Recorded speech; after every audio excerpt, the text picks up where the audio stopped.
నిదురలో నీ కల చూసి తుళ్ళిపడిన ఎదకి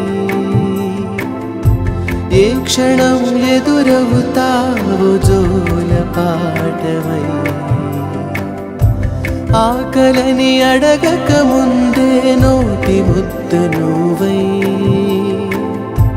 ఏ కథలు వినిపిస్తావో జాబిలమ్మ